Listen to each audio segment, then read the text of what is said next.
Hello, lovies. It's your Auntie Lisa, the cool aunt, the non-judgmental aunt, the aunt you can tell anything to. Now, I've learned some life lessons, some of them the hard way. Let's find out what life lessons we have today with Auntie Lisa's Life Lessons.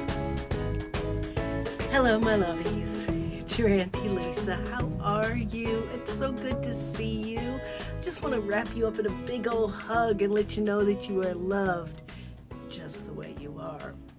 So, Auntie Lisa learned a very valuable life lesson this past week.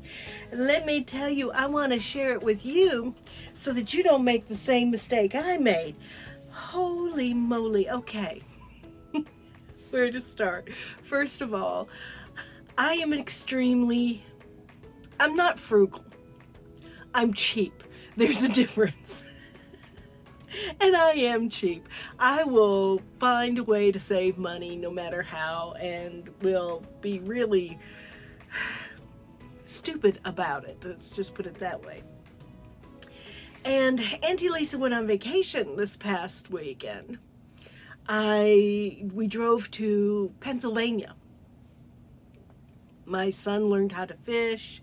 We shot some guns. We had a good time in Pennsylvania. But it didn't start out good because Auntie Lisa is a cheap bitch. Okay?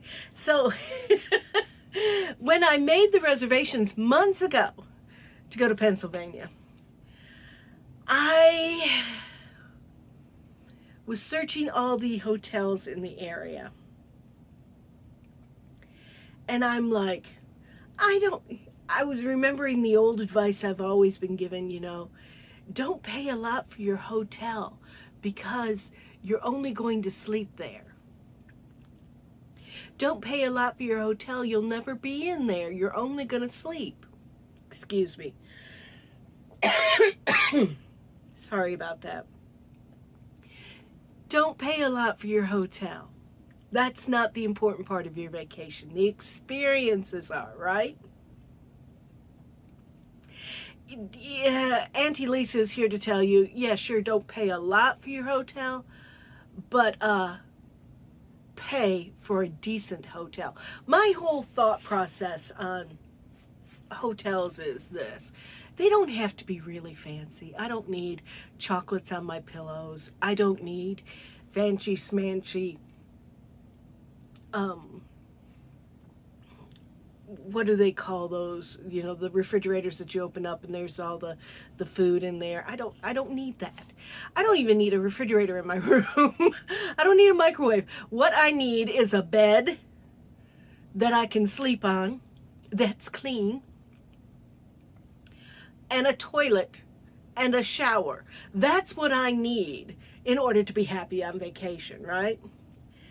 So, we drive all the way to Pennsylvania to the hotel that I made a reservation at. We walk into the lobby, and already I'm thinking to myself,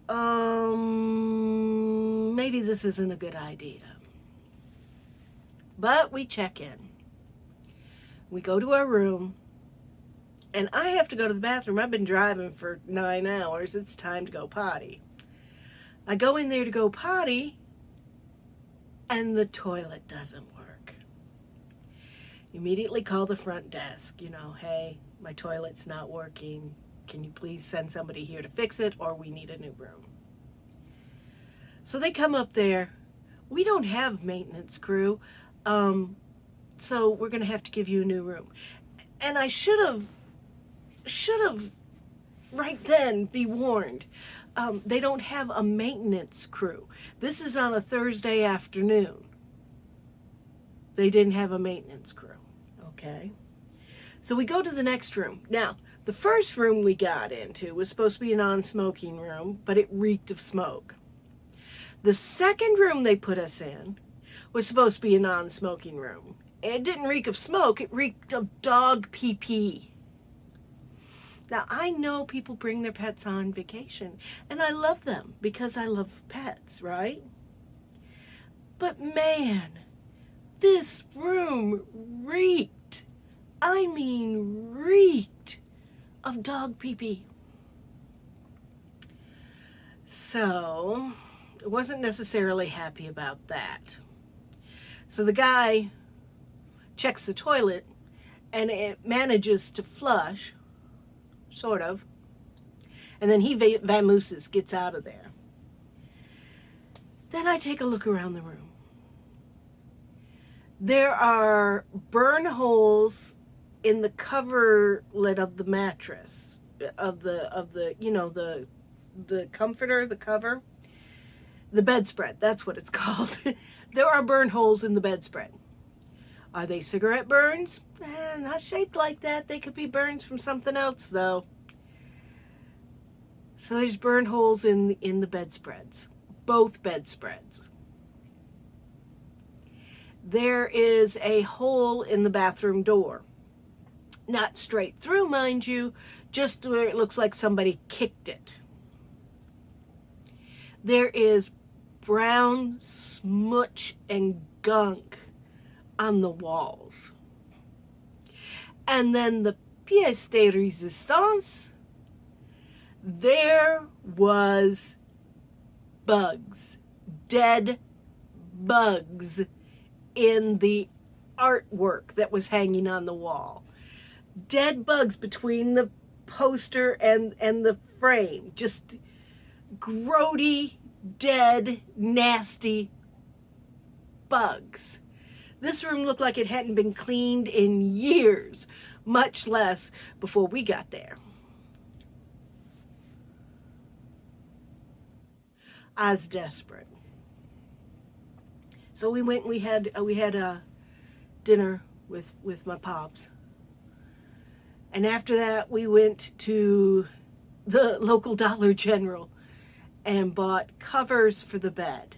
And by covers, I mean something for us to put completely over the bed. There was no way in hell I was sleeping on that bed. No.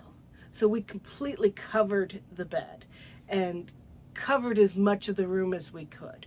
We got Lysol or Clorox wipes so that we could wipe down stuff. We got Lysol spray. We tried to disinfect that room. There was no disinfecting that room.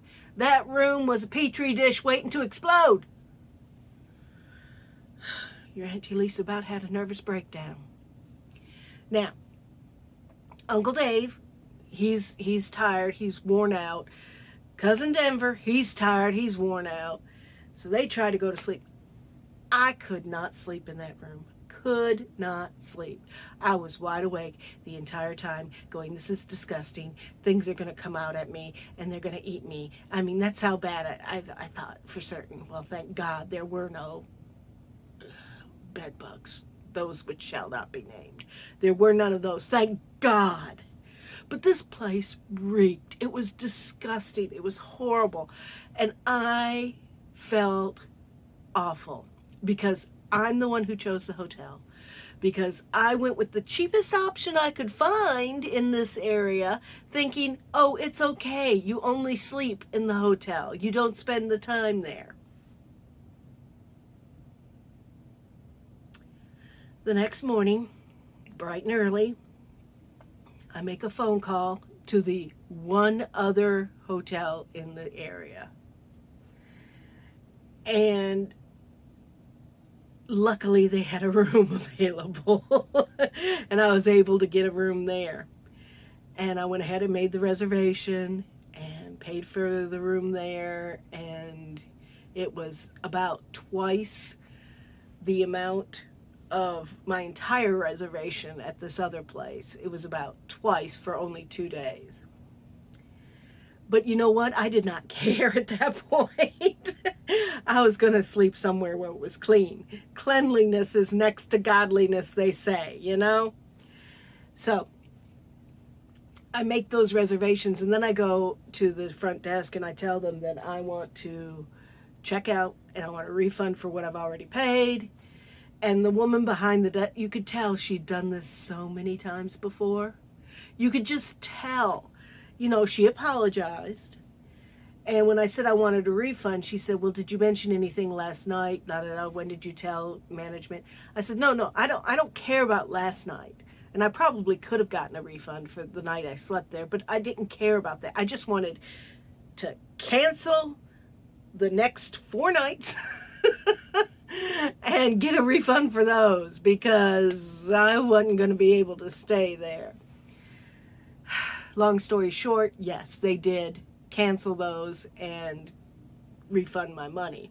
So we went to the next. Now, normally I wouldn't name names, but I'm going to tell you guys right now because I love you very much and I don't want you to make this mistake. Don't stay at a Super 8. Don't do it. Do you hear me? Avoid that like the plague. Because you could very well get the plague staying there. I mean, filthy, filthy. The carpets were filthy. Everything was just awful. And they don't have housekeeping staff. I don't know how the hell they expect to keep in business. Well, I do know. I found out later that that particular hotel houses a lot of traveling workers, and also like the local Catholic charities there will put homeless people in the hotel so they can have a place to live, which is noble and wonderful, and I applaud them for that. However, it would be nice if they cleaned the place after somebody checks out. That's the important thing, if you ask me. Cleanliness. So, do not stay at the Super 8. So we go up the road about 7 miles from where that one hotel was and check into the Comfort Inn and Suite. Oh my gosh, the difference was night and day, y'all. I mean, night and day. If you compared the Super 8 to the Comfort Inn, it would be the equivalent of comparing a Holiday Inn to the Ritz-Carlton. I mean, it was that much night and day, and it was clean, comfy, and I just felt welcomed. Whereas at the other place, I really didn't. You could tell they didn't care if I stayed or not. So, we got to stay. They had a hotel. They had a wedding there that was happening, and it was a nice little hotel. So the vacation wasn't completely ruined. Thank heavens. Thank heavens, because I was exhausted by day 2. Did not sleep night 1, of course, because I was wide awake that whole time. But by day 2, wake up and I slept night 2. I took some Benadryl so it helped me sleep, and I actually got some sleep. But listen, don't make the same mistake I did. Whatever you do, don't make the same mistake I did. It's not important for it to be the cheapest hotel you can find.